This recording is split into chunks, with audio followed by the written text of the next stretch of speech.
Amazing season is here. हम सबके favourite Hemant ऋतु आ गई है। शरद ऋतु खत्म होते ही हेमंत ऋतु शुरू होती है और ये हेमंत ऋतु में मार्गशीर्ष और पौष ये 2 महीना इस ऋतु में होते हैं। हमें पता है कि शरद ऋतु है वो रोगों की माता है। रोगों की माता खत्म होते ही जो हेमंत ऋतु की शुरुआत होती है, तो हेमंत ऋतु में हमारी जठराग्नि बहुत ही अच्छी रहती है और इस ऋतु में मिलने वाली फल और सब्जियां भी रसदार रहती है। इसलिए हमें ये सीज़न हमारी सबकी फेवरेट है। मैं वैद्य पूजा माकड़िया आज आपको हेमंत ऋतुचर्या के बारे में पूरी जानकारी दूंगी। इस ऋतु में आपको क्या खाना चाहिए, क्या नहीं खाना चाहिए और ये एक ऋतु से दूसरे ऋतु में जाने से पहले आपको क्या पोज लेना चाहिए, उसके बारे में भी हम अवश्य आपको जानकारी देंगे। तो आप पहले इस चैनल को सब्सक्राइब कर लीजिए और इस वीडियो को लाइक और शेयर अवश्य करें। हेमंत ऋतु है वो विसर्ग काल में पड़ती है, मतलब कि इस दौरान शरीर का बल अच्छा रहता है और बाहरी जो है सूर्य का ताप कम रहता है, इसलिए हवा भी बहुत ठंडी रहती है। इसी दौरान हमारे शरीर में अग्नि भी प्रदीप्त रहती है। हवा ठंडी तो वर्षा ऋतु में भी रहती है, लेकिन उस दौरान हमारी अग्नि है वो कम रहती है। यही एक मेन अंतर है, ये वर्षा ऋतु और हेमंत ऋतु में है। तो इस ऋतु में बाहरी भी जो सब्जियां और फल जो है वो सारवान रहते हैं, मतलब उसका रस जो है वो एकदम नेचुरल रहता है।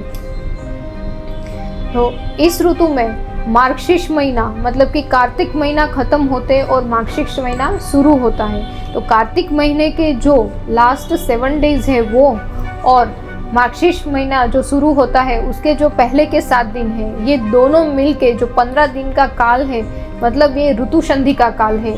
एक ऋतु से दूसरे ऋतु में जाने का जो काल है, तो ये जो क्षितिज का जो काम करते हैं, ये ऋतु संधि को स्पेसिफिक आयुर्वेद में नाम दिया गया है। उसका नाम है यम द्रष्टा।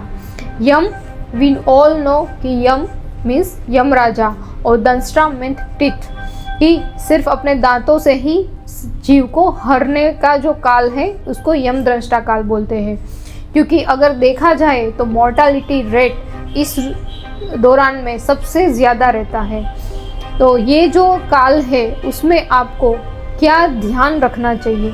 सबसे पहले हेमंत ऋतु में अग्नि बढ़ती है, लेकिन ये जो यम द्रष्टा काल है इसमें आपको अग्नि को ध्यान में रखकर ही खाना खाना चाहिए। आप एक बार ही खाना खाएंगे तो वो सबसे ज़्यादा इस टाइम पे रहेगा।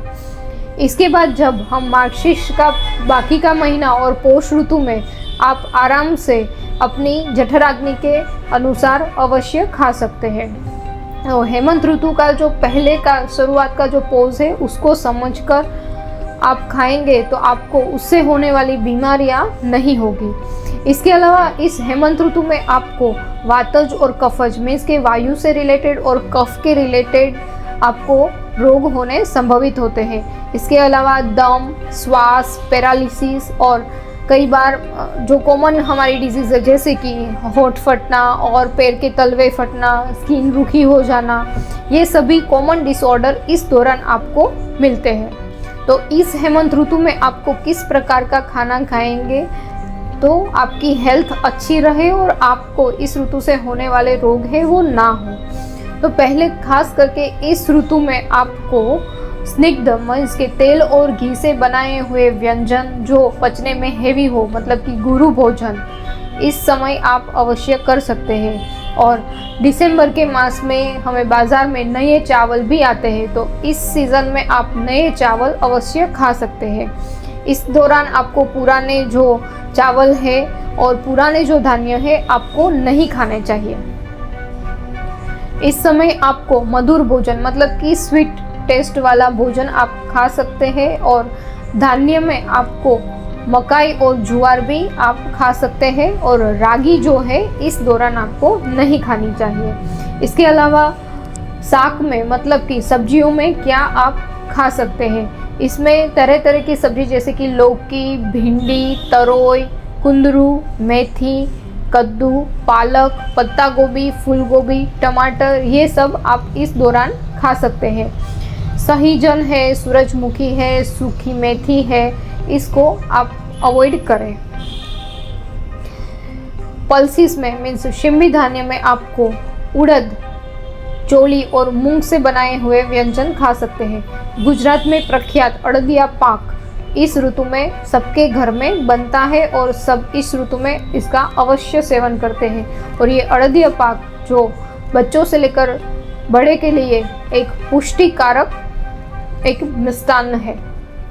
और इस ऋतु में आपको मसूर, वाल, मटर, कुलथ, मोठ और सूखी चीज़ें नहीं खानी चाहिए। इसके अलावा आप इस सीज़न में आप मांस मीन्स की मटन, मछली, झींगा, लॉबस्टर ये सब आप खा सकते हैं। और सूखा मांस, भुना हुआ मांस, छोटी मछलियाँ इसमें अवॉइड करें। कंदमूल में आप सूरण, अरवी, गाजर, अदरक, चुकंदर, प्याज, शकरकंद, साबूदाना मीन्स की टोपियोका, सिंघाड़ा, कमलगट्टा और हल्दी आप खा सकते हैं। और मूली, लहसुन और सलगम इस दौरान आपको अवॉइड करना चाहिए। फलों में आपको इस सीज़न में अंगूर, अखरोट, सेब, काली मुनक्का, सूखा नारियल, संतरा, चीकू, बेर, फालसा, अनानास, नारियल, केला, अमरूद और सीताफल इस तरह तरह के फल आप इस सीज़न में खा सकते हैं। लेकिन आपको जामुन है वो अभी नहीं खाना चाहिए। दूध और दूध की बनी हुई आइटम में आपको दूध, दही, पनीर, छाछ, चीज, मलाई, खोआ, मक्खन ये सब खा सकते हैं। इस ऋतु में आपको विशेष करके काले तिल के लड्डू और तिल से बने अन्य स्वीट्स आप इस दौरान आप खा सकते हैं। अभी हमने जो देखा वो हुई आहार की बात मीन्स फूड के रिलेटेड। अब हमें लाइफस्टाइल के रिलेटेड आपको क्या ध्यान रखना चाहिए। लाइफस्टाइल में आपको इस दौरान खास करके जब भी आप पानी का यूज़ करते हैं तो आप गुनगुना पानी ही यूज़ करें। और इसके अलावा आपको बॉडी को जो गर्म कपड़े से उससे लपेट कर रखना चाहिए, सीधी हवा ना लगे उसका ध्यान रखना चाहिए। और शरीर पर तेल से या तेल से मालिश करनी चाहिए। विशेषकर आपको सिर, कान और पैरों के तलवे पर मालिश अवश्य करनी चाहिए।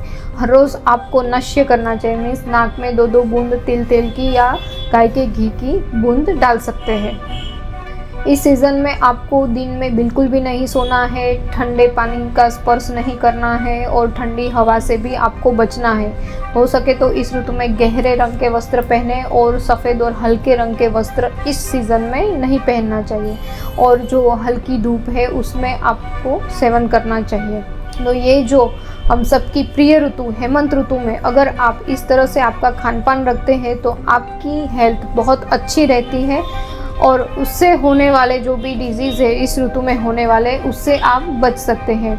तो मैं आशा करती हूँ कि हेमंत ऋतु की ये परिचर्या आप सब अवश्य पालन करें और आपकी हेल्थ अच्छी रहे।